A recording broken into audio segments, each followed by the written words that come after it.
일반적으로 우리가 데이터 모델에서도 그랬지만 모델링을 할 때는 크게 보면 두 가지로 구분을 해요. 하나는 로지컬 모델, 또 하나는 피지컬 모델. 그러니까 로지컬 모델은 우리 인간의 뇌로 생각할 수 있는 그러니까 멘탈 이미지를 얘기하는 거예요. 여러분 그 상상할 수 있는 거. 그래서 로지컬 모델은 굳이 하드웨어, 뭐 소프트웨어 이런 거를 고민할 필요가 없어요. 그냥 인간이 상상할 수 있는 가장 이상적인 그 업무 관계, 업무 흐름 이런 거를 그리는 게 이제 로지컬 모델이에요. 데이터 모델도 마찬가지예요. 데이터 그 엔터티들 간의 관계를 우리가 상상할 수 있는 거를 그냥 자유롭게 그리면 되는 거예요. 로지컬 모델은 그래서 기술과 독립적이다. 그런 말을 하죠. 기술과 상관없다. 그러니까 기술이라는 게 여기서 정보 기술이니까 하드웨어, 소프트웨어. 그러니까 어떤 기종의 하드웨어를 쓰느냐, 어떤 기종의 소프트웨어를 특히 이제 DBMS, 뭐 오라클을 쓰든 MySQL을 쓰든 그 아무 상관없다는 거죠. 그런 그 IT하고는 상관없이 우리가 자유롭게 상상할 수 있는 가장 이상적인 데이터 모델, 그걸 이제 로지컬 데이터 모델이라고 그랬는데 여기 프로세스 모델에서도 마찬가지로 그런 IT를 걱정할 필요 없이 그냥 그 인간이 일을 처리해 나가는 과정을 자유롭게 그리는 게 이게 로지컬 모델이에요. 근데 이제 우리는 정보 시스템 구축을 전제로 우리가 모델링을 하는 거기 때문에 그 결국은 로지컬 모델을 피지컬 모델로 바꿔줘야 돼요. 그래서 피지컬 모델이라는 거는 물리적 모델이라는 거에 물리라는 게 바로 컴퓨터와 하드웨어, 소프트웨어 얘기를 하는 거예요. 그래서 내가 어떤 운영체제를 쓰느냐, 어떤 소프트웨어를 사용할 거냐, 이거에 따라서 물리적으로 그 기술 스펙들을, 그러니까 스페시피케이션, 명세들을 맞춰줘야 이제 프로그래밍이 가능하죠. 그래서 로지컬 모델과 피지컬 모델로 모델링은 구분을 할 수 있다. 그런 얘기고요. 그래서 로지컬 모델을 하는 이유는 그거죠. 우리가 인간이 그 인지 능력으로 상상할 수 있는 가장 이상적인 업무 흐름을 한번 파악해 보는 거예요. 그리고 그 우리가 모델링을 한다는 얘기는 크게 두 가지 측면이 있어요. 하나는 현재 사람들이 하고 있는 일을 어떻게 이 기술적으로 표현할 건가. 그래야 나중에 우리가 그걸 가지고 프로그래밍도 하고 그 정보 시스템 설계도 할 수 있으니까. 그런 목적도 있지만 또 한 가지는 우리가 제대로 업무를 파악했는지 그 현장에서 일하는 경영자나 의사결정자 이런 사람들하고 커뮤니케이션을 해야 돼요. 그러니까 그 사람들은 그러니까 일반 언어를 사용해서 자기 얘기를 하겠죠. 그죠? 일하고 있는 그 과정을. 근데 그걸 우리가 다 100% 알아들었다고 보장할 방법이 없어요. 그죠? 그래서, 그림으로, 다이어그램으로 모델링을 해가지고, 과연 이게, 당신네들이 한 말을 내가 제대로 알아들었는지 확인 좀 해주세요. 할 필요가 있겠죠. 그러니까 그런 목적으로 이 로지컬 모델링을 한다. 그래서 크게 보면 두 가지다. 그러니까 결국은 피지컬 모델로 가기 위한 전 단계로서도 우리가 로지컬 모델링을 하지만 또 한편으로는 그런 기술자가 아닌 사람들하고 대화를 해서 의사소통을 하기 위한 수단으로도 로지컬 모델을 이용한다.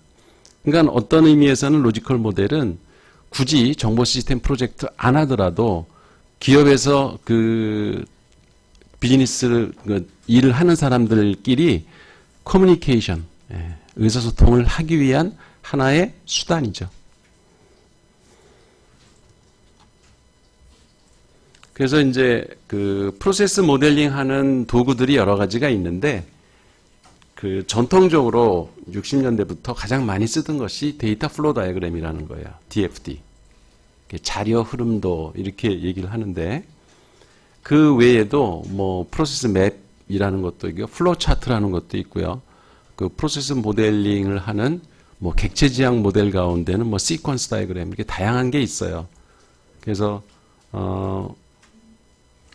여기서는 일단 보편적으로 실무자들이 가장 많이 쓰는 데이터 플로우 다이어그램을 그리는 방법을 한번 익혀보자. 근데 여러분이 이제 모델링 이론에서도 언급을 했지만 우리가 우리 생각을, 그러니까 머릿속에 있는 이미지, 이 심상을 밖으로 표현하는 그 매체들을 사실은 보통 우리가 언어라고 그래요. 그렇기 때문에 무엇으로 표현을 하든 언어들은 공통점이 있어요. 그러니까 우리가 쓰는 일반 말, 그 다음에 글 쓰잖아요. 그 다음에 수학식을 쓰고 그림을 그리고 이런 것들이 다 일종의 언어이기 때문에 언어에 공통적으로 적용되는 원칙들이 있어요. 그러니까 기호가 주어지면 그거의 의미가 반드시 정해져 있죠. 그죠? 마치 우리가 한글을 쓰려면 단어의 의미를 다 부여했으니까 지금 우리가 그 단어들을 익혀서 말을 하는 거잖아요. 그죠? 여러분 영어 배울 때도 어휘부터 익혀야 되잖아. 그 단어를 모르면 의사소통이 안 되니까.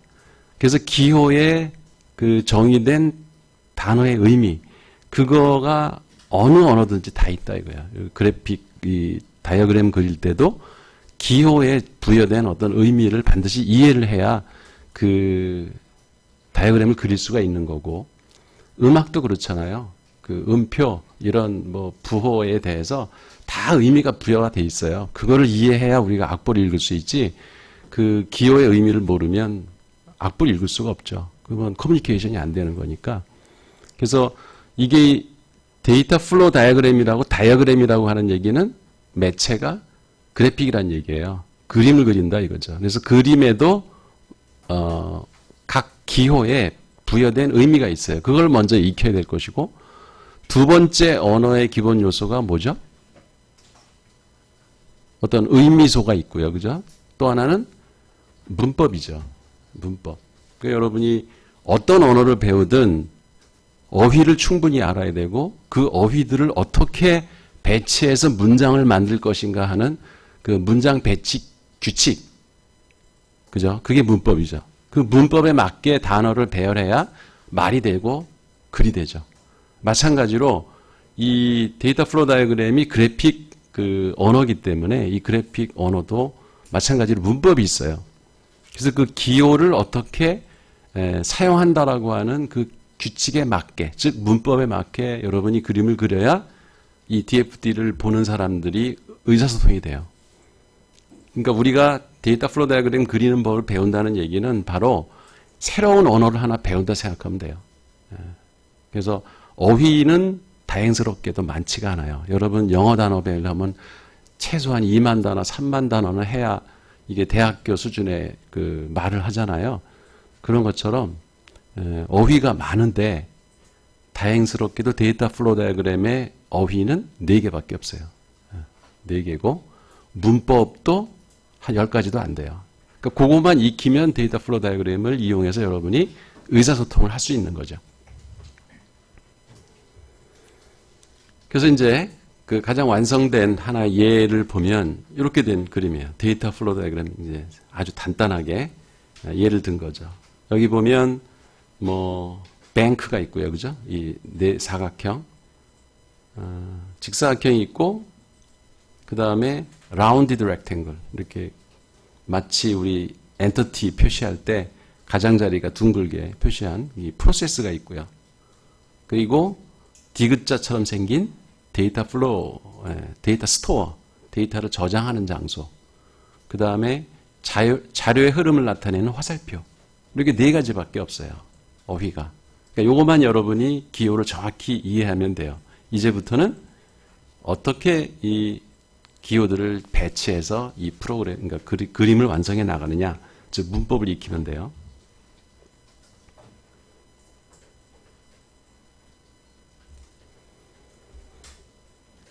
그러니까 여러분이 아마 흔하게 무슨 동사무소나 어디 관광지나 새로운 건물, 박물관 이런 데 방문했을 때 이렇게 동선을 어떤 식으로 봐라라고 하는 걸 이렇게 그림으로 그리는 걸 봤을 거예요. 아니면 여러분 머지않아 이제 투표할 거잖아요. 그럼 투표소에 가면은 그 어디에 가서 무슨 주민등록증 확인하고 어디 가서 도장 찍고 뭐 어떻게 나와라 이렇게 동선을 딱 그림 그려놓은 게 있어요.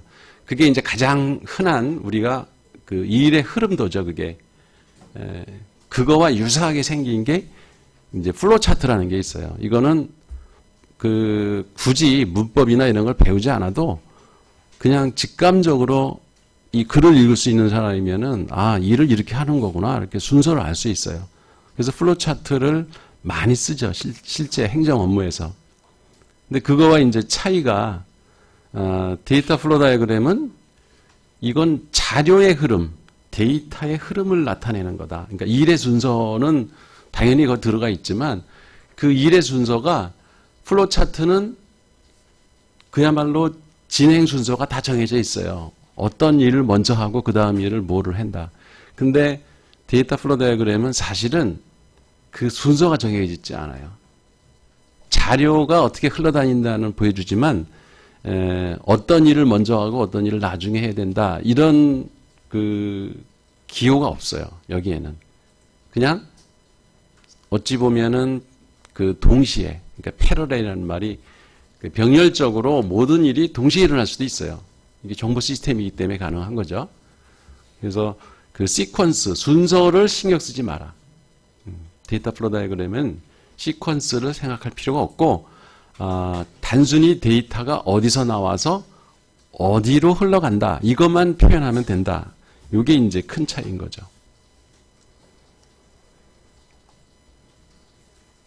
그래서 그 이제 어휘를 익힙시다. 직사각형.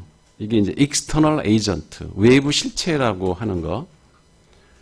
요거가 나타내는 거는 그 실체가 뭐든 그게 사람일 수도 있고요. 사무실일 수도 있고 어떤 특정 부서일 수도 있고 심지어는 다른 정보 시스템일 수도 있어요. 그래서 그게 우리가 필요로 하는 데이터가 어디서 오느냐.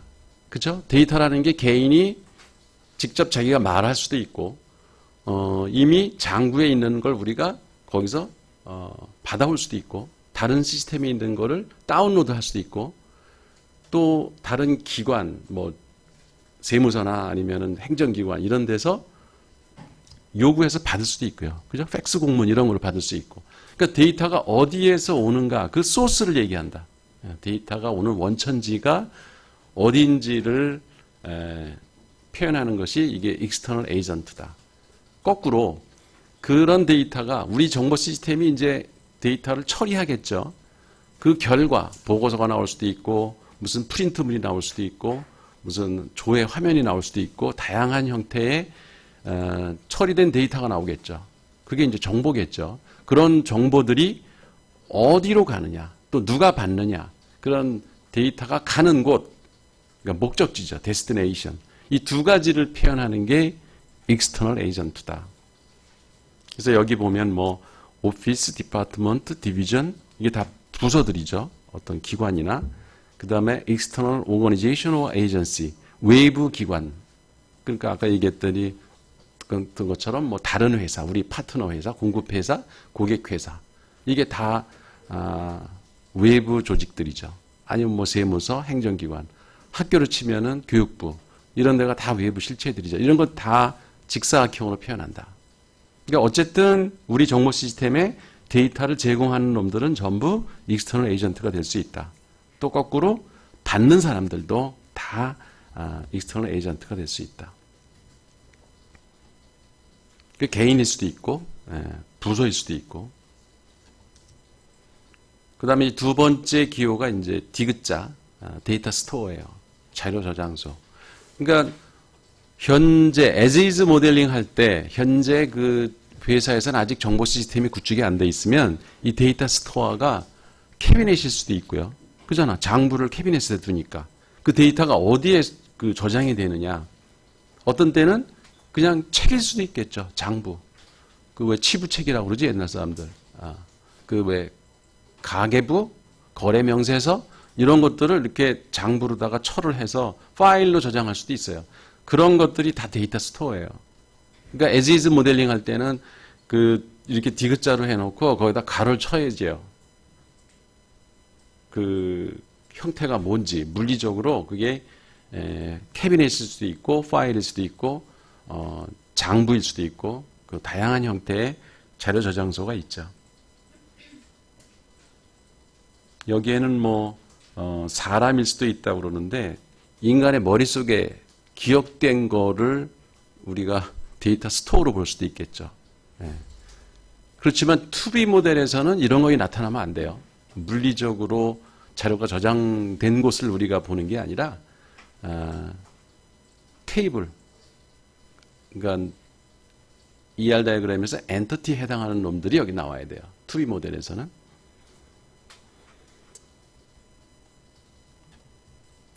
그 다음에 세 번째 그 노테이션, 기호가 프로세스. 요거는 동사예요. 아까 external agent, 외부 실체와 데이터 스토어는 그 명칭이 명사예요. 그거는 저장소, 데이터 스토어. 그 다음에 외부 실체, 이건 다 명사예요. 근데 요거만 유일하게 동사예요. 그러니까 이름이니까 동사 형태로 할 수는 없겠죠. 뭐 가다 이렇게 할 수는 없잖아. 그러니까 뭐 가는 것 이렇게 명사를 만들어. 그 우리는 적절한 표현이 사실 없죠. 이런 표현이. 그러니까 동사를 명사로 만든 거를 영어에서는 동명사라고 그러죠. 그죠? ing 붙여갖고. 그래서 이 프로세스 명은 되게 동사형 명사다. 명사, 명칭이니까 명사 이름은 붙이되 실제 내용은 활동, 액티비티나 이런 거를 표현한다.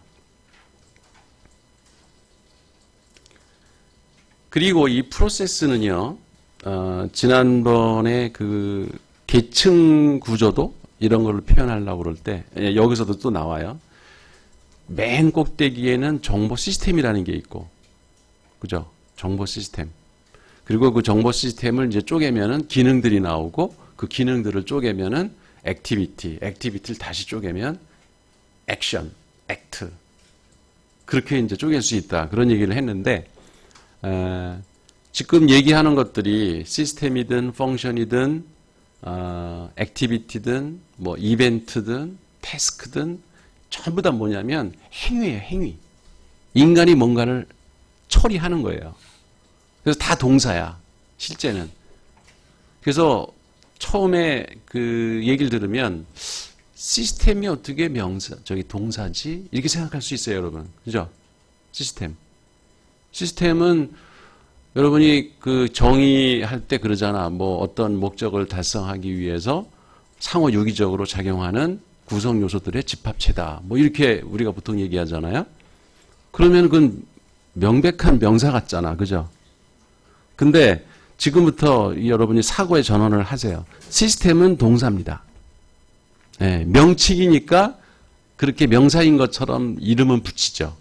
무슨 회계정보 시스템, 뭐 종합관리 시스템. 우리 학교에서는 뭐 학사 종합 시스템 이렇게 얘기하잖아요. 그러니까 명사 같죠. 근데 사실은 그 시스템이라는 게 행동을 못하면, 뭔가를 처리하지 못하면 그 시스템으로서의 기능이 없는 겁니다. 그러니까 우리 인간도 왜 생체 시스템이라고 그러잖아. 그죠? 그러니까 내가 시스템이라는 소리를 들으려면 시체가 되면 안 되는 거예요. 내가 뭔가 행위를 해야 돼. 먹으면 소화해서 배설을 해야 되고, 새로운 정보를 습득하면 그걸 머릿속에서 처리를 해가지고 밖으로 말을 하든지, 뭐 글을 쓰든지, 뭔가 이 퍼포먼스, 행위를 해야 그게 시스템으로서 의미가 있는 것이지, 그런 행동을 중지할 때, 행위를 중지할 때 그 시스템은 더 이상 시스템이 아니고 그냥 물질에 불과한 거예요. 이거 어떻게 보면 상당히 철학적인 얘기죠. 그죠? 그리고 그 시스템을 구성하는 데 필요한 펑션들, 기능들도 사실은 그런 액티비티, 활동들의 집합이에요. 펑션이라는 게 관련된 활동들의 집합. 그리고 그 밑에 액티비티라는 건 뭐 당연히 동사들이죠. 그리고 액션, 이벤트 전부 동사들이에요. 그러니까 여러분이 이 데이터 모델링과 프로세스 모델링 이거의 개념을 정확히 이해하면은 이 세상을 이해하는 데 상당히 도움이 돼요. 실제 인간이 다루는 모든 행위나 일은 결국은 데이터 아니면 프로세스예요. 세상을 그렇게 볼 수가 있어요. 그러니까 지금 우리는 ER 다이어그램 그릴 때는 정적인 데이터 관계를 그림을 그리는 모델링을 한 거고, 지금 이 프로세스 모델링은 철저하게 이거는 행위를 모델링하는 거다. 근데 행위에는 처리할 대상이 있어야 될 거 아니야, 그죠? 그래서 여기에 데이터 스토어가 있는 거예요. 그잖아. 아까 external agent라고 하는 거, 그것도 데이터의 소스라고 그랬죠. 그게 명사잖아. 걔도 가만히 있는 거야, 사실은.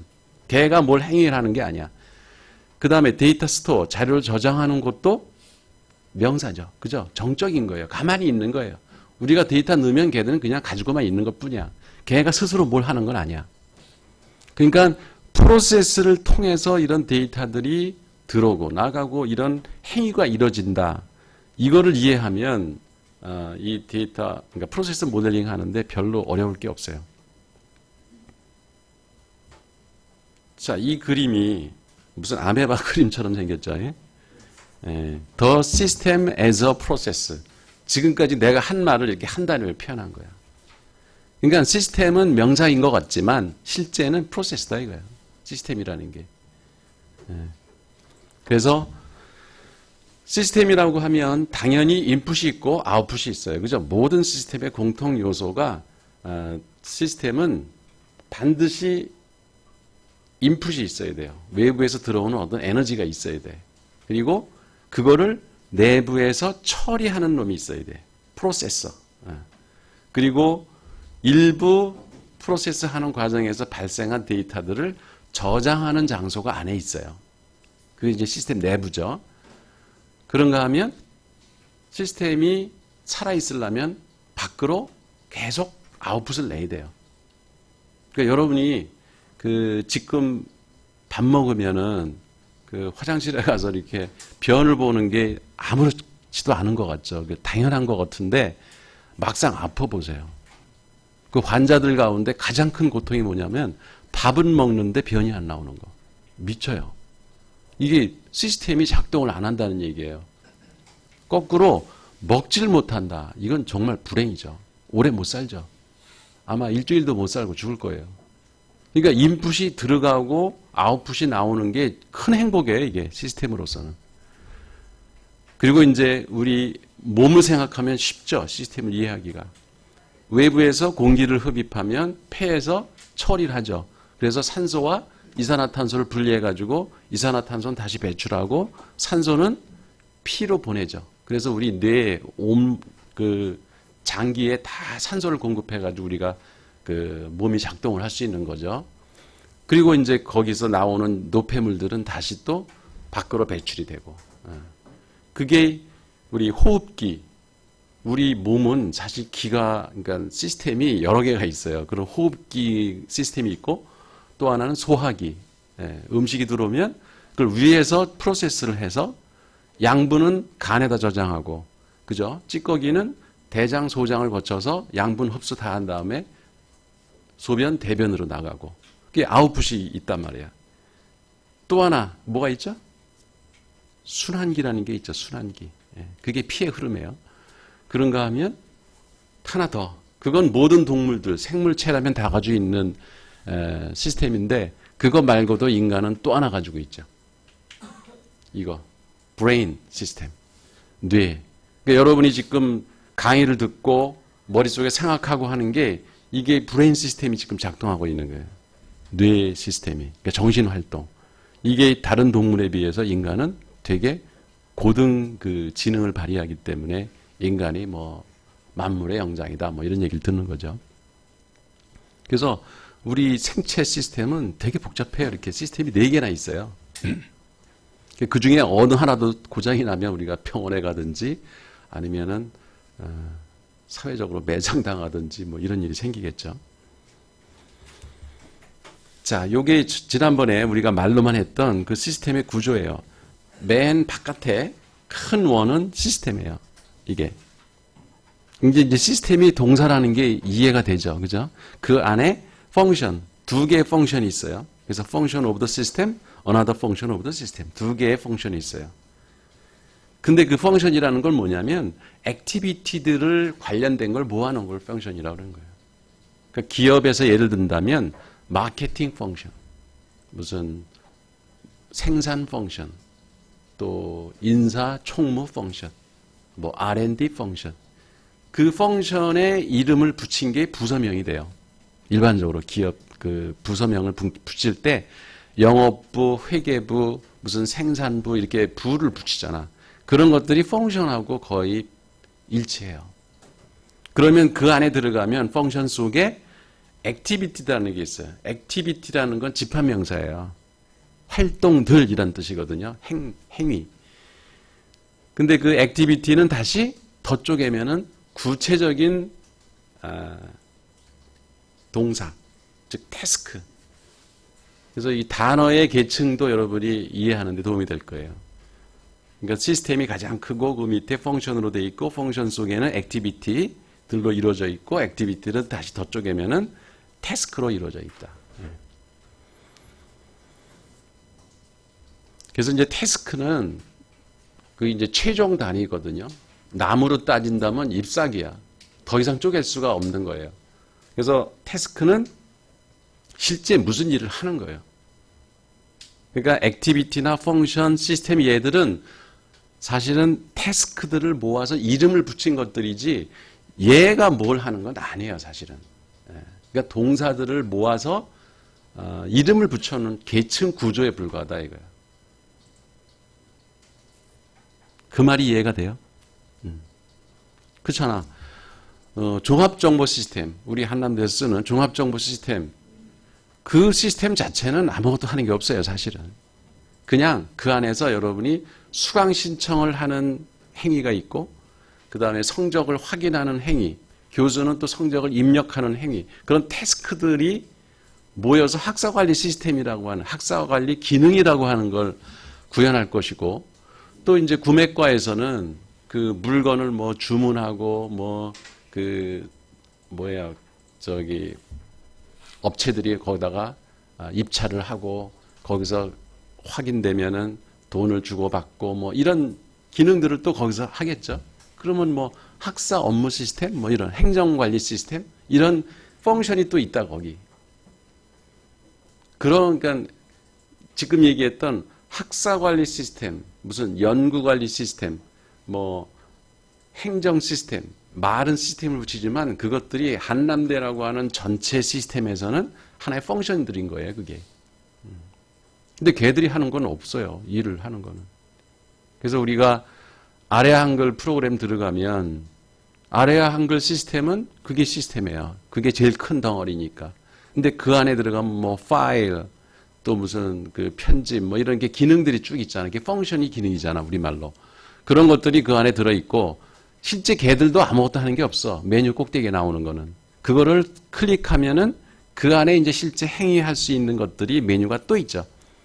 그래서 예를 들어 프린트를 한다. 그러면은 출력이 프린트 한다는 최종 그 태스크를 선택을 하면 그때는 버튼 누르면 어때요? 실제 프린터가 움직이죠, 그때. 그게 태스크다 이거야. 그래서 여기 이 구조를 잘 이해하세요. 시스템이 맨 바깥에 있고 얘는 그냥 명칭이야. 시스템에다가 이런 기능들을 할 수 있는 그 총 대변하는 이름이야. 시스템이라는 거는. 펑션도 하나의 이름일 뿐이야. 그 다음에 액티비티도 이것도 이름이야. 근데 실제로 프린터를 하든지 뭘 우리가 등록을 하든지 조회를 하든지 하는 것들이 바로 태스크예요. 이건 똑같은 그림이죠. 이 앞에 있는 이 그림하고 디컴포지션 다이그램 이거하고 이거는 펼쳐놓은 거지 똑같은 거예요. 그죠? 맨 꼭대기에 뭐 시스템이 있고 두 개 펑션이 있고 각 펑션들은 두 개의 액티비티로 돼 있고 액티비티들은 또 여러 개의 태스크로 돼 있고 그런 계층 구조를 여러분이 이런 계층 구조를 그려놓으면은 이해하기가 쉬워요. 그러니까 이 그림은 이 그림대로 장점이 있어요. 아, 시스템이라는 게 내부에 이렇게 여러 가지 기능들, 활동들이 포함되어 있구나라는 벤 다이어그램하고 똑같잖아. 옛날에 그 우리 집합 배울 때, 그죠? 그 부분 집합, 무슨 종속이냐 마냐 이런 거를 나타내는 그런 구조로는 이 디컴포지션 다이어그램 이게 보기가 편하고 그거의 계층 구조 어떤 게 가장 높은 계층이고 그 다음 계층은 뭐고 이거를 이해하려면 이 펑션 하이라키 다이어그램이라 이제 이걸 펑션 하이라키 다이어그램 FHD 펑션 하이라키 다이어그램 하이라키라는 게 이제 계층이란 뜻이에요. 조직도를 그릴 때 이렇게 그릴 수 있겠죠. 그죠? 맨 꼭대기 사장이 있고 밑에 뭐 전무, 뭐 상무, 부장 그리고 이제 말단 사원들 이런 거 조직 구조를 그릴 때 이렇게 그려요. 그러니까 여러분이 거꾸로 뒤집어 얘기하면 이 그림이나 이 그림은 똑같기 때문에 한 회사의 조직 구조를 이렇게 그릴 수도 있다는 거예요. 근데 이렇게 잘 안 그리죠. 왜냐면 위계 질서를 보여주기 위해서는 이렇게 그린다고요. 그죠? FHD로. 똑같은 그림이에요, 이거는. 그래서 이건 다 설명한 거고, 펑션이라는 게 관련된 활동들의 집합이다. 그리고 이제 이벤트라는 말이 나오는데, 이벤트라는 게 어떤 인풋과 아웃풋을 내는 그 사건, 이벤트라는 게 사건이라는 말이죠. 그러니까 이 사건을, 결국은 우리가 찾아가지고 회사에서 일어나는 사건들을 찾아서 다른 말로는 이거를 거래라고 그래요. 트랜잭션. 그래서 그 사건이 벌어지면은 거기에는 반드시 들어가는 입력이 있고 입력 데이터가 있고 나오는 출력 데이터가 있고 그 사이에 저장되는 데이터가 있고 이게 가장 기본 단위다 이거야. 이래. 그리고 이제 엘레멘터리 프로세스는 아까 얘기한 태스크를 얘기하는 거예요. 태스크. 태스크라는 게 입출력 구분이 되고 한 단위로 끊어서 행위가 일어나는 걸 우리가 인식할 수 있으면 그거를 엘레멘터리 프로세스라고 그래요. 그러니까 여러분이 화면 하나를 만들 때 거기서 버튼을 누르면 뭔가가 일이 벌어지게 하는 게 바로 엘레멘터리 프로세스예요. 실제 행위가 일어나는 거. 그러니까 아까 그림에서는 태스크에 해당하는 거죠. 자, 요게 이제 문법입니다. 앞에 것까지는 이제 의미에 대해서 얘기를 했는데, DFD에서의 문법. 이게 그래픽 언어잖아요. 그죠? 그래픽 언어니까 문법이 있어요. 여기 보면, 그 3.1.2, Create a new member account. 새로운 회원 계정을 뭐 생성한다 라고 하는 프로세스에서 잘 보세요. 그 화살표가 데이터 플로우잖아. 자료 흐름이 인플로이에서 오는 데이터는 멤버십 애플리케이션 데이터. 그러니까 이제 회원 신청서죠. 가입 신청서에 거기에 이제 그 사람의 뭐 인적사항 이런 게 들어오겠죠. 그 다음에 멤버 어카운트라는 데이터 스토어에서 existing 어카운트 데이터가 들어와요. 그러니까 그 사람이 기존의 멤버면 그 뭐 회원 번호나 뭐 이런 데이터가 오겠죠. 또 employee라고 하는 데이터 스토어에서 employee status. 만약에 이 사람이 종업원이면 그 종업원의 그 신분이라든가 뭐 부서라든가 이런 데이터들이 들어와요. 그래서 새로운 멤버 어카운트를 크리에이트 만들었어요. 근데 뭐가 문제예요? 이게 똥을 못 누는 거나 똑같을 거야. 그지? 이 방송에서 이런 얘기를 해서 괜찮은가 모르겠는데 사람이 잔뜩 먹기만 하고 싸질 못하는 거예요, 지금. 이러면 죽어요. 그죠? 이 시스템이. 그래서 이런 거를 블랙홀이라고 그래요. 블랙홀. 그냥 들어가기만 하지 나오는 게 없어. 이러면 안 된다는 거예요. 그 다음에 그거에 반대도 있죠. 저 밑에 보세요. 3.1.3 Freeze Member Account Number. 그러니까 회원 계정 번호를 동결시킨다. 그러니까 그 사람 더 이상 회원으로서 자격을 박탈시키는 거죠. 이런 행위를 하려는데 거기서 나가는 데이터가 New Account Status, 새로운 계정 상태에 대한 데이터가 나가요. 그 멤버 어카운트로 또 저쪽 밑에 보면은 frozen account notification. 그래서 accounts receivable department 이게 이제 외상 매출금이라는 거예요. 어카운트 리시버블이 그러니까 외상 매출금을 관리하는 부서, 회계부서죠. 회계부서에 그 어떤 사람이 계정이 정지됐다라고 하는 메시지가 가요. 근데 도대체 이렇게 일을 하는데 그 기본이 되는 소재가 되는 데이터는 어디서 왔냐? 그 정보가 없죠. 그러니까 이건 데이터는 들어오는 건 없는데 나가기만 하는 거예요. 이건 말이 안 되는 거죠. 그러니까 뭐가 어디 빠진 거예요. 이거를 화이트홀, 블랙홀의 반대. 예. 그러니까 용어가 중요한 게 아니고 그러니까 우주에는 이런 게 있다고 그래요. 화이트홀이 있대요. 실제로.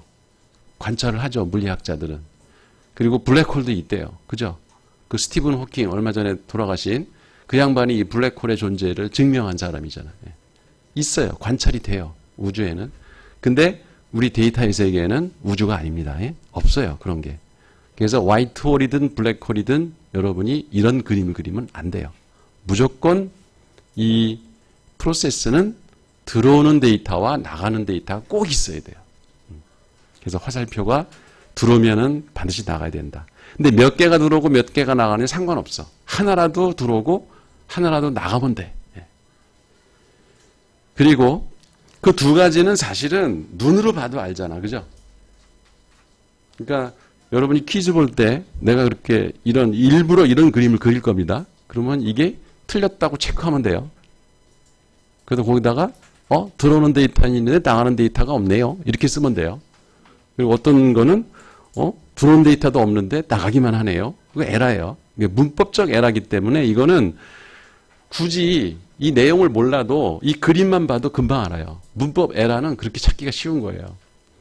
근데 여기 3.1.1을 보세요. 지금 그 문법은 맞죠?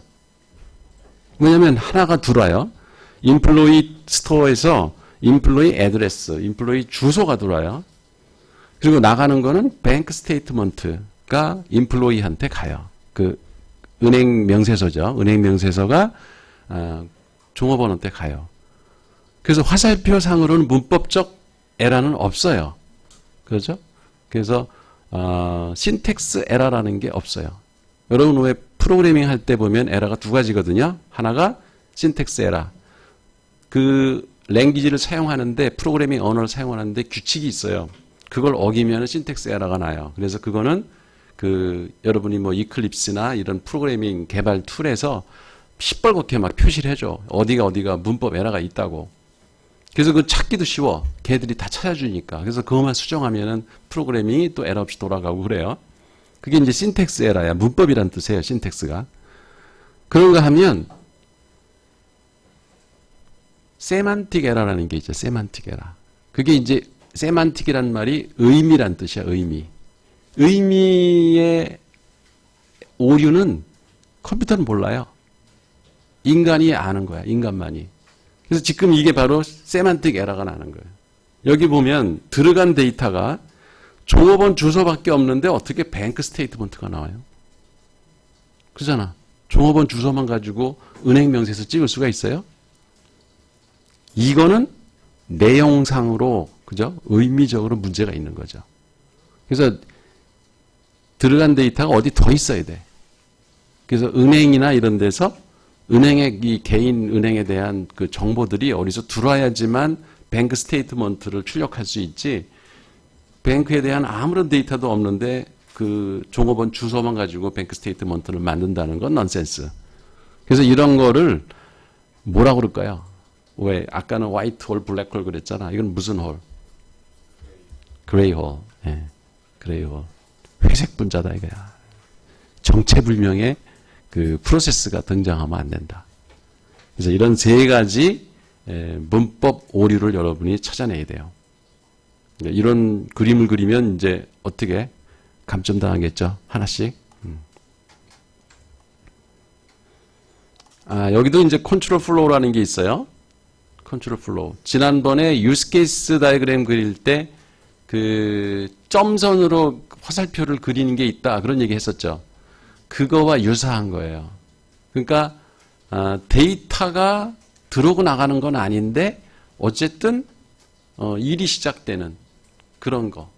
그러니까 이제 대표적인 게 타임이죠. 타임, 시간. 시간이 도래하면 들어온 건 없어요. 근데 월말 보고서, 주말 보고서를 프린트하는 아니면 메시지가 가는 이런 모델링을 우리가 해야 되는 경우가 있어요. 어떤 행위가 일어나는데 그 행위를 촉발시킨 데이터는 없는데 어쨌든 행위는 해야 되는, 행위라는 게 정보 시스템은 알고리즘이 돌아가는 게 행위예요.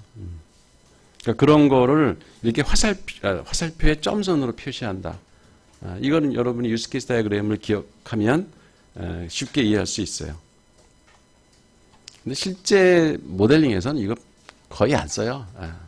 그렇지만 이런 게 있다는 거는 누가 혹시 점선으로 그러면은 이런 거구나. 이게 시간이 도래하면 뭘 행위를 하는 그런 걸 표현할 때 이렇게 할 수도 있겠구나.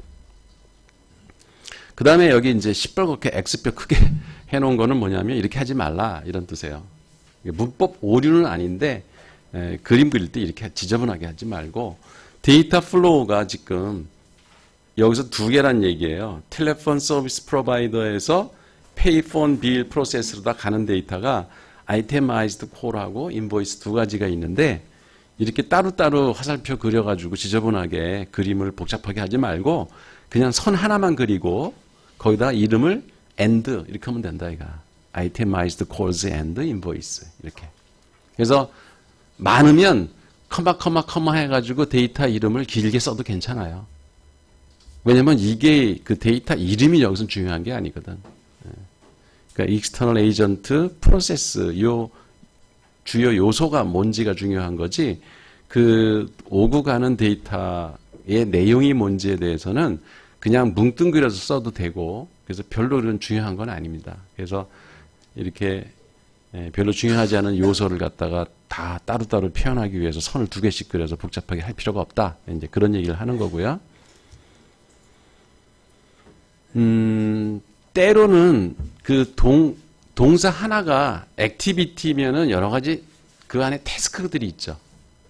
그죠? 말은 주문을 처리한다. 여기 얘가 이제 프로세스 오더 그러면은 주문 처리, 그럼 동사잖아. 그죠? 근데 그 주문 처리가 그 안에 행위들이 여러 개가 포함된 거예요.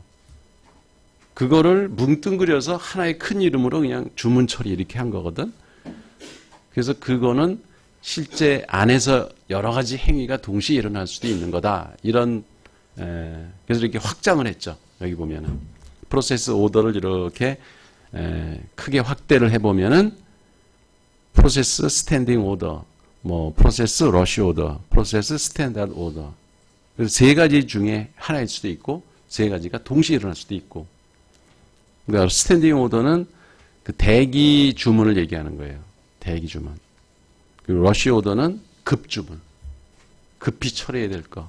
그 스탠다드 오더는 보통 주문. 이렇게 세 가지 경우마다 그 다음에 이루어지는 그 행위들이 좀 다르거든요. 그죠? 그래서 프로세스 오더라는 말 속에는 이렇게 여러 가지 행위를 뭉뚱그려서 이게 컴포지트라는 말 기억하죠? 우리가 데이터 속성 얘기할 때도 컴포짓 뭐였죠? 애트리뷰트. 그 복합 속성일 경우에는 그 안에 여러 개 데이터가 또 숨어 있는 거죠. 그래서 실제 우리가 모델링 할 때는 기업 시스템을 모델링 할 때는 복잡하니까 여러 가지 행위를 뭉뚱그려서 한 이름으로 대변해서 할 경우가 나타나지만 우리처럼 이렇게 간단한 시스템 모델링 할 때는 이런 일은 없어요. 오히려 여러분이 지금 하고 있는 프로젝트에서는 그냥 밑에 그림처럼 다 쪼개세요. 그 세부 단위를. 그러니까 행위를 실제 일을 하는 행위로 쪼개라 이거지. 이 프로세스 오더와 같이 이렇게 뭉뚱그린 명칭은 쓰지 말고요. 그래봤자 프로세스가 그렇게 많지 않으니까 우리가 지금 하고 있는 프로젝트에서는 실제 최종 엘레멘터리 프로세스를 쓰라고요. 그래서 태스크, 실제 어떤 행위를 하는 것들에 초점을 두고 여러분이 모델링을 하면 됩니다. 그리고 아까도 이제 우리 프로세스 모델링 하는 이 DFD를 왜 그리냐 이 얘기를 할 때 얘기를 했는데, 결국은 프로세스라는 게 데이터가 입력되고 데이터가 아웃풋, 출력되고 그거예요. 그러려면 어디선가 데이터가 와야 되고 어디선가 데이터가 저장되고 나가고 이래야 돼요. 그게 이제 데이터 플로우라고, 데이터가 어떻게 흘러다니는가. 그래서 데이터 스토어와 프로세스 간의 관계라는 게 바로 크루드라는 거예요. 크루드. CRUD.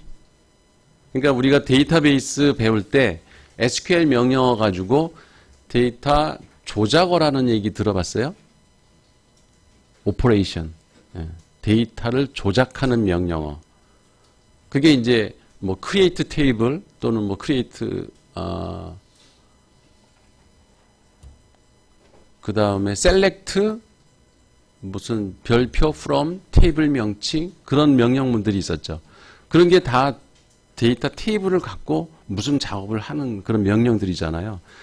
그게 delete 지우고 읽고 select가 읽는 거죠. 그 다음에 update 갱신하고 어떤 값을 바꾸는 거지. 네 가지야. create, delete, update, read. 그래서 C와 read의 R과 U, update의 U와 delete의 D를 약자만 따서 CRUD 이렇게 부르는 거예요. 그래서 그냥 부를 때 크루드 이렇게 발음을 하는 거예요. 그래서 프로세스와 데이터 스토어의 관계라는 게 결국은 이 네 가지밖에 없다. 그래서 이제 다음 주에 여러분이 제출해야 될 크루드 매트릭스라는 게 바로 어떤 데이터 스토어에서 무슨 프로세스가 데이터를 주고받느냐, 요거를 표로 그리는 걸 크루드 매트릭스라고 그래요. 이 그 챕터 맨 마지막 화면이 바로 그거니까 좀 이따 설명을 다시 할게요. 자, 다른 문법. 이 그래픽 문법이에요. 데이터 플로우 다이어그램 그릴 때 여러분이 해서는 안 되는 거. 여기 X 표시인 건 다 안 되는 거예요. 근데 이렇게 경우가 되게 많은 것 같지? 복잡한 것 같죠?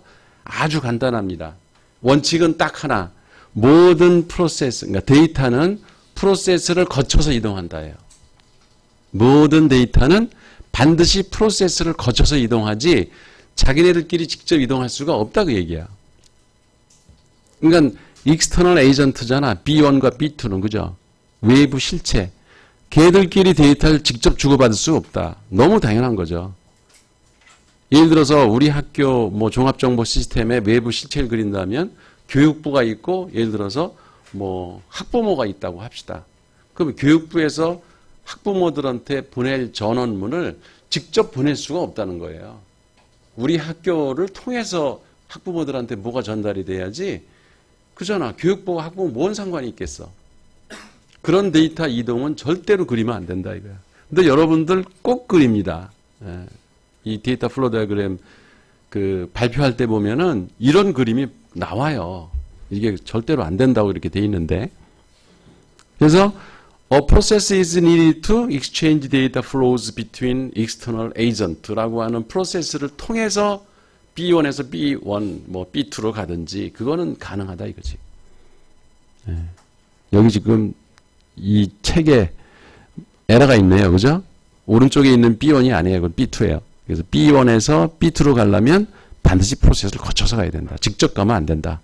두 번째 그림은 데이터 스토어하고 익스터널 에이전트하고 데이터를 직접 주고받을 수가 없어요. 이건 정보 시스템이기 때문에 반드시 프로세스를 거쳐서 익스터널 에이전트에서 데이터 스토어로 들어가거나 데이터가 거기서 읽을 때도 직접 읽으면 안 돼. 익스터널 에이전트가 직접 읽을 수가 없는 거예요. 말이 안 되는 거예요.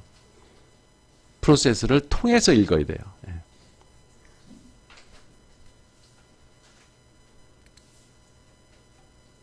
세 번째 것도 그렇죠. 데이터 스토어에서 익스터널 에이전트로 직접 갈 수 없어요. 그 다음에 데이터 스토어끼리 데이터가 오간다. 이거 더 웃기는 거죠. 그죠? 학생 테이블하고 성적 테이블하고 데이터가 직접 오간다. 이건 말이 안 되는 거예요. 누군가가 처리했으니까 학생 데이터에서 성적 데이터로 뭐가 들어갈 수 있겠죠. 그래서 이거 복잡하게 여러 가지 예는 나타났지만 원칙은 하나. 모든 데이터는 반드시 프로세스를 거쳐가야 된다. 그거 하나만 기억하면 돼요.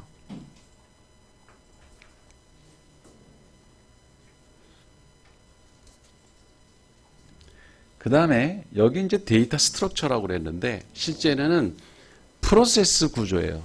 프로세스 구조라는 게 뭐냐면 우리가 어떤 데이터를 처리하는 논리 구조가 세 가지밖에 없다는 거예요. 이건 되게 혁명적인 발상이죠. 이게 사실 60년대 이런 그 스트럭처드 프로그래밍이라는 게 유행을 했었는데 지금도 사실은 이 인간의 인지 구조에 이 세 가지가 있다는 거는 아직도 변함이 없어요. 물론 이제 뭐 아주 자세하게 들어가면 그거보다 더 복잡하겠지만 기본적으로 인간이 어떤 판단을 할 때 이 사고를 하는 방식은 세 가지다. 첫 번째가 시퀀스. 일을 이렇게 순서적으로 처리한다는 거예요. 그 프로그래밍에서 여러분이 명령어를 맨 앞에 놓으면 그게 먼저 실행이 돼요.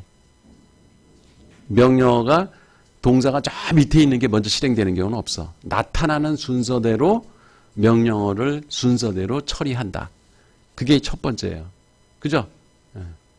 두 번째는 selection. 이걸 이제 분기 구조라고 그래요. 분기 구조. branch. branch structure. 무슨 얘기냐면 어떤 때는 선택해서 한 길로만 간다 이런 뜻이야. 그래서 여러분이 프로그래밍 언어를 배웠으니까 대표적인 게 if문이에요. if문. if A 조건이 맞으면 B를 하고 C 조건이 맞으면 D를 하고 예를 들어서 요일별로 내가 옷을 다른 걸 입는다. 그러면 옷 입을 때 7가지 옷을 다 입는 게 아니고 7가지 중에 한 옷만 골라 입는 거예요. 그죠? 그래서 월요일이면 뭐 붉은 티를 입는다. 화요일이면 무슨 까만 반스를 입는다. 뭐 이런 식으로 그 요일별로 내가 입는 옷을 정해놨으면 7개 중에 하나만 선택해서 하는 거죠. 그런 거를 분기구조라고 그래. 그러니까 우리가 뭐 판단을 할 때 모든 길을 다 갈 수가 없어. 그죠? 그 중에 하나를 선택해서 가야 되는 거죠. 그게 이제 셀렉션이라는 말이고 세 번째는 repetition. 어떤 조건이 만족될 때까지 같은 행위를 반복하는 거예요. 그러니까 대표적인 게 이제 월급 계산할 때 종업원이 20만 명이면 20만 명의 월급 계산하는 논리는 똑같아요. 기본급에다가 뭐 보너스나 수당을 더하고 거기서 뭐 공제 항목 쭉 빼고 그 다음에 세금 띄고 보험료 낼 거 내고 그럼 최종 실제 그 사람한테 지급될 임금이 얼마다 이렇게 계산할 거 아니야. 그죠? 그 과정을 20만 번 반복하는 거야. 20만 명의 종업원이 있으면. 그거를 리피티션. 다른 말로는 루프 구조라고 그래요. 루프. L-O-O-P. 루프가 이제 뭐를 반복해서 수행하다 이런 뜻이잖아. 그죠? 그래서 프로그래밍의 명령어 구조는 이 세 가지밖에 없어요. 여러분이 자바를 쓰던 비주얼 베이직을 하던 어떤 프로그래밍이든 프로그램의 논리 구조는 이 세 가지 갖고 프로그래밍이 다 하는 거예요. 그러니까 이런 것만 알아도 여러분이 언어 배울 때 조금 도움이 될 거야. 근데 우리가 지금 그 프로세스 모델링을 하잖아. 프로세스 모델링은 뭐라고? 기술적으로 따지면 정보 기술로 보자면 이게 뭐 만드는 거예요? 이 프로세스 모델링에서 뭐에 써먹으려고 우리가 지금 하는 거예요? 목적을 알고 뭘 배워야지. 뭐 만들려고? 이게 시험 볼 때 답들 다 써놓고 다 잊어먹었나 벌써? 이거 지금 프로세스는 비즈니스예요. 기업 업무라는 게 데이터, 인포메이션, 날리지라는 게 한 파트를 차지하고 또 하나는 프로세스를 차지하고 세 번째가 커뮤니케이션 이렇게 세 가지가 있다 그랬어. 그죠? 빌딩 블록이 세 가지가 있는데 이거에 대응하는 정보 기술은 데이터는 뭐하고? 데이터에 대응되는 정보 기술. 이거 써봐. 여기 채팅에다 써봐. 데이터에 대응하는 정보 기술이 뭐예요? DBMS. 그렇죠. 그러면 프로세스에 대응되는 정보 기술은 뭐예요? 이럴 때는 좀 외부 사람들도 혹시 들어와서 볼 수 있으니까 좀 제대로 써. 그렇지. 애플리케이션이죠. 애플리케이션. 앱은 그냥 우리 일상 용어고 정식 용어는 애플리케이션 시스템. 그죠? 응용 시스템이야. 즉 프로그램이야 이게. 프로그램을 짜려면 프로그램 논리가 알고리즘을 우리가 프로그램을 짜야 되잖아. 그죠? 그거를 우리가 그림으로 그리는 거예요, 지금. 프로세스 모델링이라는 게. 그래서 애플리케이션 프로그램 짜려면 프로세스 모델링은 필수인 거지. 거기서 처리하는 데이터는 따로 아까 데이터 모델링을 한 거고. 그래서 그 알고리즘이라고 하는 것에 기본 구조 세 가지가 시퀀스, 순서대로 명령어가 수행된다. 그 다음에 셀렉션, if문이나 케이스문 이런 것들이 셀렉션의 문장이에요. 그 자바에 있잖아 그런 게 그죠? 어떤 경우에는 뭐를 하고 어떤 경우에는 뭐를 하고 이렇게 선택해서 특정 하나의 명령어만 수행하는 거를 셀렉션, 그 브랜치 스트럭처라고 하고 마지막으로 for 그런 문장이 있죠. for 그리고 조건 주고 언제까지 until do while 뭐 이런 문장도 있잖아. while이 이제 조건문이고 어떤 조건이 만족될 때까지 do 뭐를 수행하라 이런 게 다 반복 구문들이에요. 그런 것만 익히면 여러분은 그 프로그래밍을 할 수가 있는 거야. 그래서 이런 것이 이 DFD에 반영이 돼야 되겠죠. 그죠? 세 가지 구조가. 데이터 타입과 도메인 이거는 데이터 모델링에서 한 얘기니까 그 더 이상 할 필요 없고 우리가 왜 그러니까 데이터 플로우 다이어그램을 그리냐 프로세스 모델링을 왜 하느냐 우선은 우리가 시스템을 설계하기 위해서 그죠? 그게 이제 세 번째 시스템 어널리시스예요. 또 하나는 그 BPR이라고 들어봤어요? BPR 비즈니스 프로세스 리엔지니어링 거기다가 써봐요. 채팅에다가. 채팅 다 기록이 됩니다. 그래서 여러분의 수업 참여율이 여기다 남아 기록에. 비즈니스 프로세스 리엔지니어링. 아, 좋아요. 비즈니스 프로세스 리엔지니어링. 그 스펠링 틀린 사람 있어. 자꾸 써봐. 비즈니스 프로세스 리엔지니어링. 그죠? 그러니까 그게 1990년에 마이클 해머라는 사람이 이제 BPR 이론을 들고 나왔는데 그게 바로 기업의 업무를 극적으로 개선하는. 그래서 고객 중심으로 기존에 하던 일은 다 무시하고 새롭게 고객의 입장에서 일을 처리하는 방식으로 업무 개선을 하는 그런 경영 혁신 이론이에요. BPR이라는 게. 이거를 할 때도 이 프로세스 모델링을 해요. 그래서 as is 모델을 그려보면 불필요한 프로세스가 중복돼서 일어나는 경우 또 어떤 특정인한테 또는 부서에 일이 집중되는 거 이런 것들이 다 발견이 드러나요. 발견이 돼요.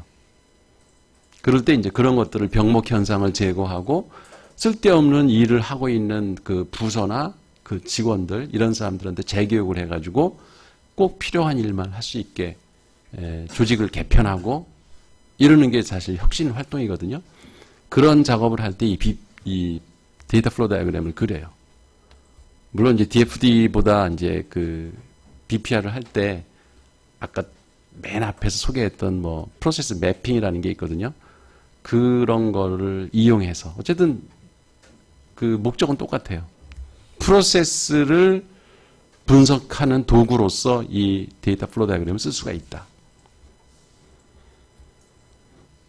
그리고 첫 번째 거는 이제 Strategic Systems Planning.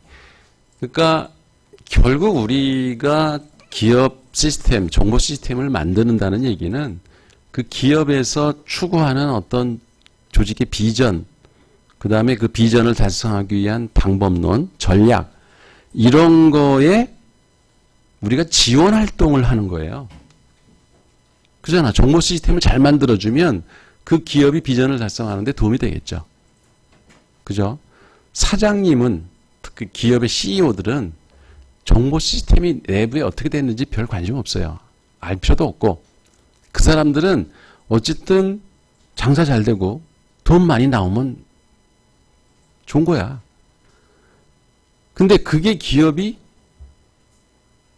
수익이 늘고 시장 점유율이 늘고 고객이 늘고 이러면 좋아하겠죠. 그렇게 해주기 위한 정보 시스템을 만드는 게 이 전산실이나 아니면 이런 외주에서 들어가서 정보 시스템 개발하는 사람들이 하는 일이에요. 그 근본 목적이 거기 있다는 걸 잊으면 안 돼.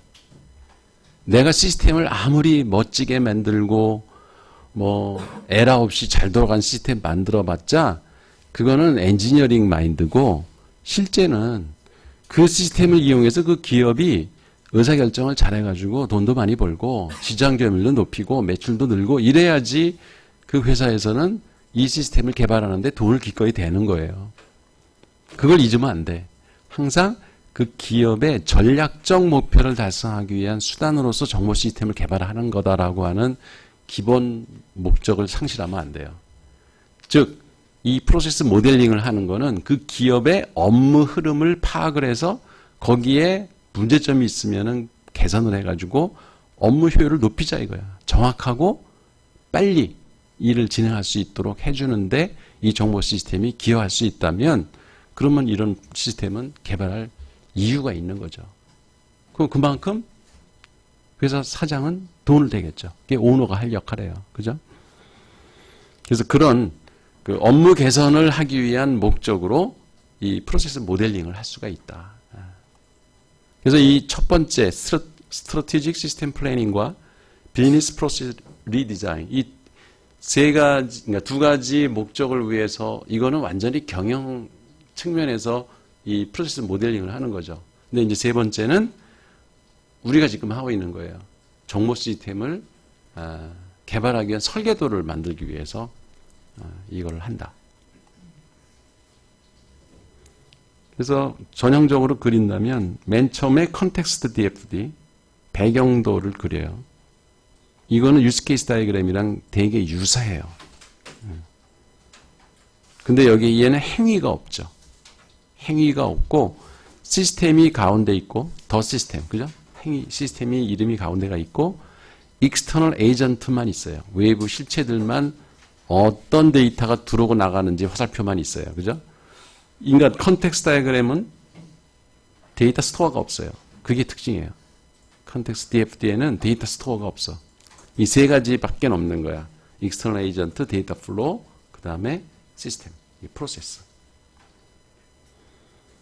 그 시스템을 이제 이렇게 확대를 하면 밑에 그림처럼 아까 펑션 하이라키 다이그램이 나오는 거예요. 그리고 하나하나의 그 태스크들, 걔가 다 이벤트들이야. 거래. 실제로 어떤 일이 일어나는 거죠. 그래서 작지만 이벤트 하나면 프로세스가 하나밖에 없잖아요. 거기에도 보면 필요한 건 다 있죠. 익스터널 에이전트도 있고 데이터 플로우도 있고 데이터 스토어도 있고 그런 것들이 모여서 이렇게 시스템 다이어그램이 나오는 거예요. 그러니까 여러분은 이벤트 다이어그램은 그릴 필요 없어. 우리 지금 간단한 시스템을 지금 설계하는 거기 때문에 시스템 다이어그램을 그리면 되는 거예요. 여러분들은. 그래서 그 이벤트 하나하나가 다 태스크예요.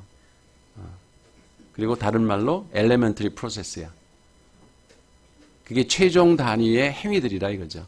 실제 그 여러분이 DFD에 나타나는 프로세스들은 뭔가 실제로 하는 것들이에요. 그래서 그 프로세스 수만큼 나중에 화면 설계를 해야 돼요. 화면이 나와야 된다 이거야.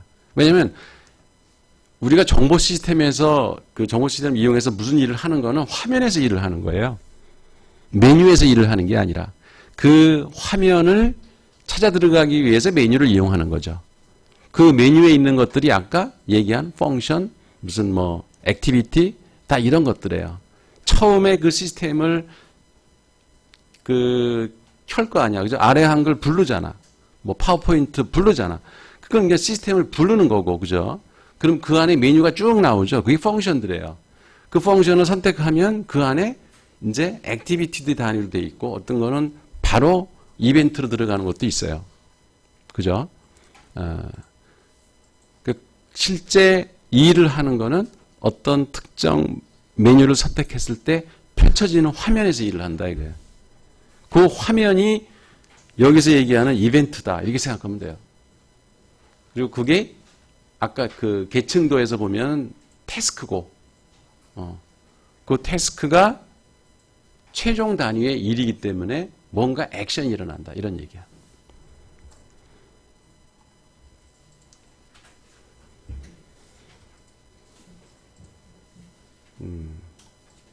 이건 뭐 케이스 툴. 여러분은 저걸 쓰세요. 그 비주얼 패러다임. 비주얼 패러다임으로 이 그림을 그리세요. 거기에 데이터 플로우 다이어그램이 있습니다. 그래서 이제 컨텍스트 데이터 플로우 다이어그램 그걸 확대한 거네요. 가운데 시스템 이름이 들어가고요. 그러니까 여러분이 예를 들어서 뭐 재고 관리 시스템이다. 그럼 시스템이 가운데 이름이 들어가는 거예요. 그리고 바깥에 외부 실체들이 있고 들어오고 나가는 데이터들. 이 데이터 명칭 반드시 쓰세요. 컨텍스트 다이어그램 그릴 때. 그러니까 여러분이 그 프로세스 모델링 하라 하면은 제출해야 되는 게 딱 두 가지야. 두 가지. 이 컨텍스트 다이어그램하고 시스템 다이어그램. 아까 왜 시스템 DFD라고 있었죠? 요거 밑에 그림. 이게 시스템 다이어그램이야. 요거하고 컨텍스트 다이어그램. 이거 두 가지를 꼭 제출을 해야 돼요. 왜냐면 이게 처음에 이 컨텍스트 다이어그램을 그리고 가운데 있는 멤버 서비스 시스템을 확장한 게 시스템 DFD예요. 그래서 두 가지는 꼭 그려라.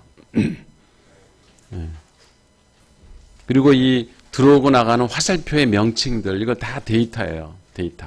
그래서 다 명사가 돼야 돼. 그래서 멤버 서비스 시스템 그거만 이 컨텍스트 다이어그램은 명사지 뒤에서 그 프로세스들로 나눠져 있을 때는 그게 다 액션들이 이름이어야 돼. 동사들. 명칭이니까 명사형으로 표현을 하지만 뭐 처리하기 뭐 예를 들어서 그냥 처리도 동사죠. 등록하다를 등록이라고 명사로 한 거예요. 그죠? 동사형 명사죠. 그런 명칭으로 하라는 거고 이게 이제 계층도 이 계층도도 그리면 좋겠죠. 계층도도 그려놓으면 이게 사실은 메뉴도하고 똑같아요. 메뉴도 100% 일치하는 건 아니지만 여러분이 시스템 설계할 때 메뉴를 이렇게 그릴 수도 있어요. 처음에 시스템 들어가면은 탑 메뉴가 4가지가 뜨고 여기 보면 그리고 각 메뉴를 이렇게 클릭하면은 밑에 섭 메뉴가 2개씩 나타난다. 여기 마지막 거 오퍼레이션 시스템은 뭐 3가지가 나타나고 이런 메뉴 구조가 되는 거죠. 이게 이제 시스템 DFD의 샘플이야. 이게 2개가 이렇게 합쳐진 거죠. 이 그림하고 이 그림하고. 요런 그림을 그리라 이거야. 컨텍스트 다이어그램과 요 그림. 2개만 그리면 돼요. 자, 마지막으로 크루드 매트릭스. 이게 이제 그 어떤 프로세스에서 어느 데이터 스토어에 데이터를 읽고 쓰고 수정하고 지우느냐. 이거 얘기를 표현하는 거예요. 그래서 가로축 노란색에 보면 프로세스 커스터머 애플리케이션 이게 프로세스명이죠. 그죠? 오른 위에 가로축이 그 프로세스 아까 라운디드 렉탱글 그거 이름을 쭉 나열하는 거예요. 그리고 왼쪽은 엔티티명. 여기서는 애트리뷰트까지 했는데 이렇게 쪼개지 말고요. 그냥 엔티티만 쓰세요. 즉 테이블명만 쓰세요. 왼쪽에는. 근데 이렇게 얘기를 해도 여러분 보면은 쓸데없이 애트리뷰트 쓰는 사람들이 있어. 여러분이 거기까지 해서 틀릴 확률이 되게 높아요. 그러니까는 일단은 그냥 테이블명만 쓰세요. 왼쪽은. 그리고 오른쪽 가로는 프로세스명만 쓰세요. 그래서 그 만나는 지점, 그 그 셀이죠. 만나는 지점에는 CRUD 중에서 쓰는 거야. 그러니까 여기서 보면 예를 들면 프로세스 커스터머 애플리케이션 프로세스. 그러니까 고객이 그 신청서를 제출하는 프로세스예요. 그리고 화면이 딱 떠. 자기가 신청하겠다고 하는 일을 해야 되니까. 그러면 그때 그 생성되는 그 레코드가 뭐가 있느냐? 고객 테이블에, 커스터머 테이블에 커스터머 넘버, 네임, 애드레스 요런 속성들이 생성된다 이런 얘기예요. 크리에이트. 그러면 이제 고객 데이터가 생기는 거지. 근데 그 커스터머 넘버, 네임, 애드레스 이런 거 다 빼고 그냥 커스터머 테이블 하나 이름만 쓰라 이거야. 그럼 C라고 쓰면 되는 거죠. 이 테이블이 맞나 틀리나 확인을 하는 한 가지 방법은 뭐냐면 가로에 어디엔가 꼭 있어야 돼요. 글씨가. 그러니까 예를 들면 커스터머라고 하는 테이블명에 쭉 오른쪽으로 가면서 이게 누군가는 크리에이트를 해야 되고요. 그렇잖아. 레코드가 크리에이트를 할 거 아니야. 누군가는 읽어야 돼요. 어디선가는 프로세스에서. 그러니까 크리에이트만 해놓고 어디서든지 R이 없다. 문제가 있는 거예요. 그렇잖아. 레코드를 집어만 넣어놓고 아무도 쓰는 데가 없다. 그건 문제가 있지 않겠어. 그죠? 그거 왜 만들었냐 이거야. 그런 레코드를. 저장을 왜 했냐. 그리고 이렇게 세로축으로 보면 프로세스에 반드시 어디엔가 데이터에 하나는 있어야 돼요. C가 있든지 그 프로세스에서 레코드를 생성을 하든지 아니면 이미 생성되어 있는 놈을 읽기는 하든지 뭐 이래야지. CRUD 중에 뭔가 일어나야지. 프로세스는 있는데 어디에 테이블명에 아무것도 없이 빈 줄이 있다. 그건 그놈의 프로세스 그거 왜 만들었냐 이런 생각이 나는 거예요. 그죠? 그래서 여러분이 이 프로세스 모델링을 하고 ER 다이어그램, 이 데이터 모델링 두 가지를 한 개 맞나 틀리나 확인하는 이게 점검표예요.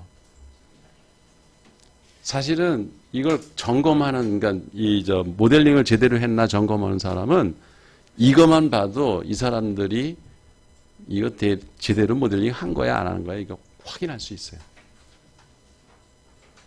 이거 되게 중요한 매트릭스입니다. 그래서 근데 이렇게 복잡하게 하지 말고요.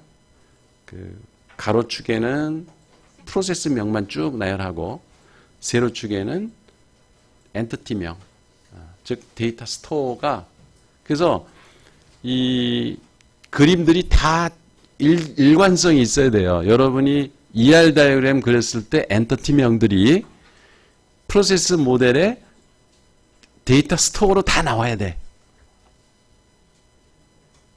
그죠? 말되죠? 엔티티 ER 다이어그램에는 테이블명이 있는데 그놈이 프로세스 모델링에 안 나타난다. 그거 도대체 왜 모델링 했냐 이거야. 그리고 ER 다이어그램에 없는데 이 프로세스 모델에 나타났다. 데이터 스토어가. 도대체 걔 어디서 나온 거야? 그게 말이 안 되는 거야. 그러니까 내가 여러분들 그 나중에 최종 보고서 체크할 때 그걸 다 봐요.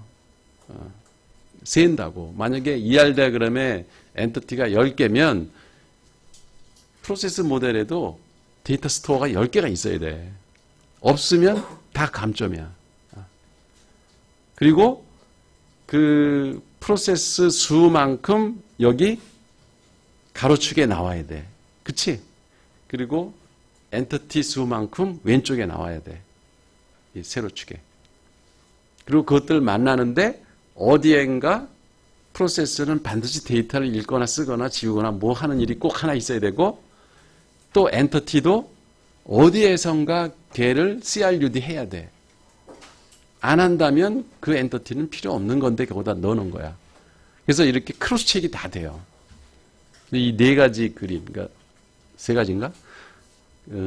ER 다이어그램, 프로세스 모델, 이 크루드 매트릭스 이 세 가지는 다 연결된 거예요. 이게 통일성이 있어야 됩니다. 그래야 모델링을 제대로 한 거예요. 자, 여기까지 합시다. 수고했어요. 뭐 그런 걸 다.